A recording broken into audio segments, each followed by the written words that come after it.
Let it be a Nick and Jane, and let it be a Mr. Smith, a banker of Nick and Jane. They both keep their money in his bank. That's why we use the title Mr. Smith, with respect. Nick really wants to buy, well, let's say Jane's bicycle, but he has no money. More precisely, he has money, but not enough, only $10, while Jane wants $100 for her precious bicycle. That's a problem. What should Nick do? Well, this bicycle is so desirable. He gives Jane his $10 as a deposit and asks plaintively not to sell the bike to anyone. He says that he will bring the rest of the money soon. At the same time, he runs to his bank, to the respected Mr. Smith, to get a loan for the missing $90.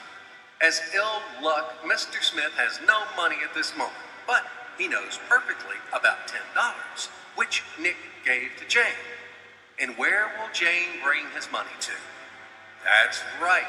She will put these $10 in her lovely bank to the same Mr. Smith. Therefore, Mr. Smith asks Nick to come back tomorrow in the hope that tomorrow he will get these $10. And everything happens this way. The next day, Jane brings $10 to the bank. The bank provides Nick these $10 on credit. Nick immediately gives them to Jane. She again puts them in a bank. The bank again provides Nick these $10 on credit, etc.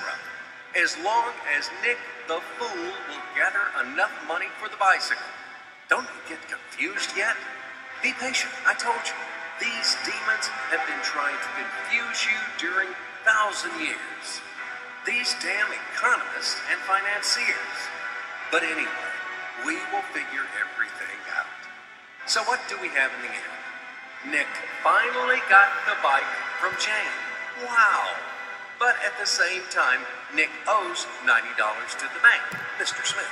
And the bank, in its turn, owes $100 to Jane. In other words, those $10, which were existed initially, have magically turned into $200, $190 of debts plus real $10. But these $10 would also turn into $1,000, even in $1 million or $1 billion, if Nick would make a more expensive purchase.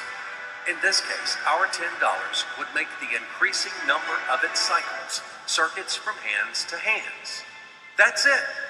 So, what happens in today's world? SOS!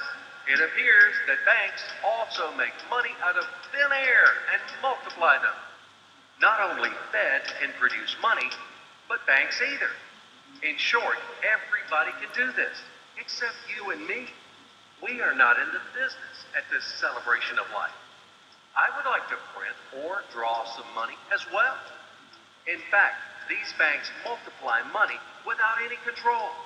And we're still wondering why the banker lives better. What are naive fools are we? Now it is clear why. The one who produces the money, of course, lives better. But this is not enough.